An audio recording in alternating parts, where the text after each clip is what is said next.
Something I've noticed over my thousands of hours of playing Siege is that you can tell a lot about a player based on their weapon skin. It's a player's main way of showing their character and personality in game. This video is going to go over all of the stereotypes about skins and the type of people who run them. Now, obviously, don't take these stereotypes too seriously. Not everyone will fall into these categories, and this is mainly meant to be for fun. Now let's go ahead and get started.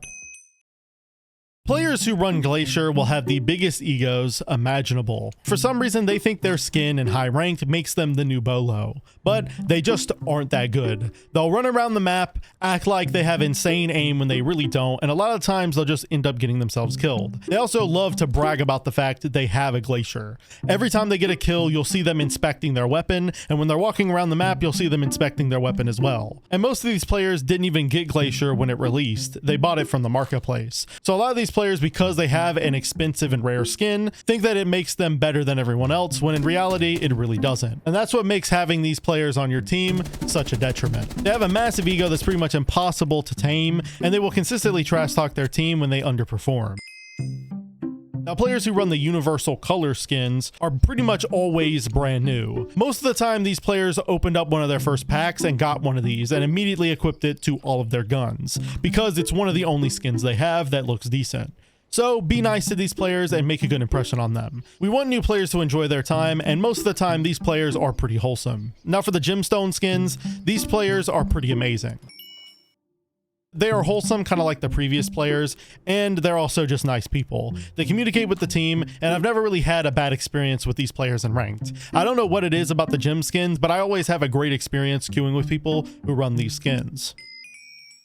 Black Ice is a skin that is extraordinarily popular. There are so many players with these skins, it's not even funny. And the people who run them are still in denial about the fact that they are no longer rare. They like to believe that getting them from alpha packs is a super cool accomplishment, when in reality you can go buy them on the marketplace for like 20 R6 credits. They also like to gaslight themselves into thinking that Black Ice is one of the best skins in the game, when in reality there are a lot of weapon skins that are a lot better than it. Black Ice is still a decent skin, don't get me wrong, but it's definitely not in the top 5. Now, players who run the diamond skin, they are absolute grinders. They're the type to pop renown boosters in a 5-stack and grind renown for alpha packs endlessly. They pretty much always queue quick match because they know they can get more renown if they win those games, and they'll queue for hours a day just to grind renown. They also are likely the first people in your friend group to complete the battle pass because they put so many hours into grinding the game. All they care about is going through progression systems, to the point where a lot of the time you'll see these players with hundreds of thousands of renown just sitting in their account. Now, if you run into a guy with a dev skin in your game, 99% of the time, they are just cheaters. They likely use an unlock all cheat to get it, and most likely they are not an actual Ubisoft dev. So you should watch these players carefully. If you notice them shooting enemies through walls or running at a slightly faster pace than normal, they might be cheating, and most likely they will be. So be prepared for a painful match. Now, if you run into someone with the beta or alpha skin, these guys likely haven't played Siege in years. Their account has been sitting dormant forever, but they just log on every few years to check out where the game's going. These are the guys who constantly bring up old Siege and how amazing it was, and they constantly talk down on the way the game currently is going. They're pretty much never happy with a new Siege update, and all they want is for Siege to go back to the way it was in year 1 or year 2. So next time you notice one of these players on your team, don't ask them about what they think about the new update, and don't ask them about whether they miss old Siege, because they're gonna go on a rant for a very long time. Now, players who run Onami, they're just marketplace grinders. They spend a ton of time on there trying to make profit. They basically treat it like the stock market. And as soon as they make enough profit from trading skins back and forth over and over again, they buy the skin with their profits, and they absolutely love it.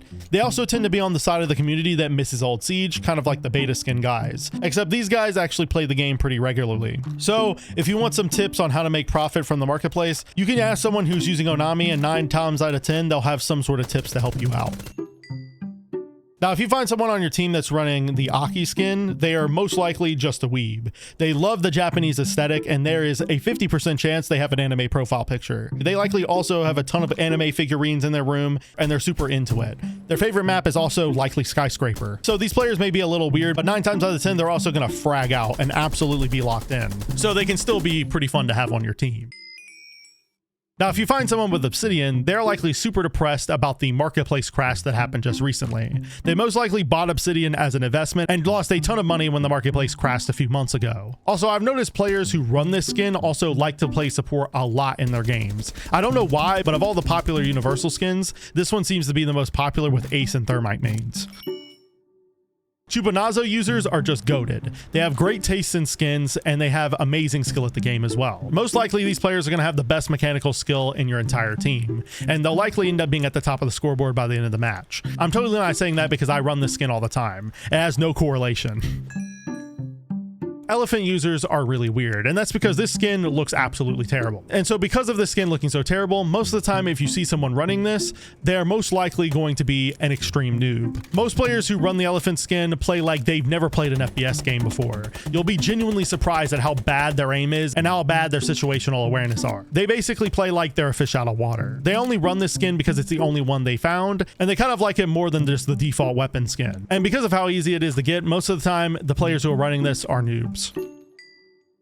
Gold Dust players glaze this skin mainly just because it's cheaper than Glacier. If they could afford a Glacier, they would run them in the heartbeat. However, they gaslight themselves into thinking that Gold Dust looks better than Glacier because it's the skin that they can afford. You'll also notice that players who run Gold Dust will run them on the cheapest guns they can get their hands on because they can't really afford to spend large amounts of R6 credits on a Gold Dust skin, so they'll buy one for like the MP5K and just run that gun every chance they get so that they can flex the skin. They are pretty good players mechanically though. However, if you have any sort of discussion with skins to them, they're going to be pretty annoying because they're going to try to defend Gold Dust and say it's one of the best skins in the game. Now, if you run into someone who's running ice in your games, unironically, they are most likely a troll. These are the type of people who open an alpha pack and say, guys, look at my new black ice, and then show this skin in game. They think it's funny, and that's why they run it. They also don't care at all about the game. They just kind of play for fun and casual. These players can be the most fun to get inside of your quick match or standard matches. However, if you find them in ranked, they're most likely going to be running troll strategies, and they'll likely end up throwing the game for you. However, I can admire their funny attitude and their lack of care about rank.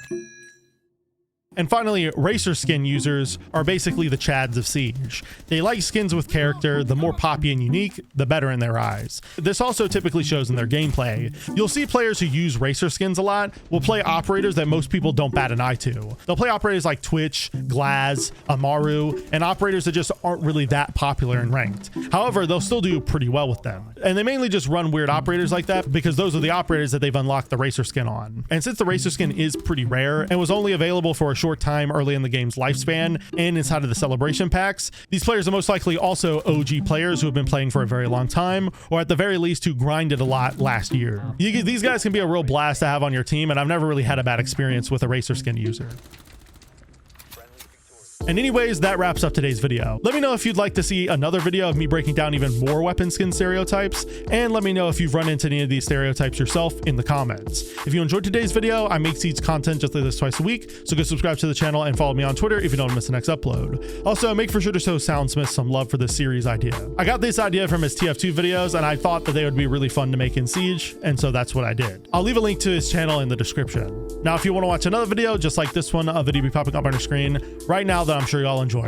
I'll see you next time, friends, and peace.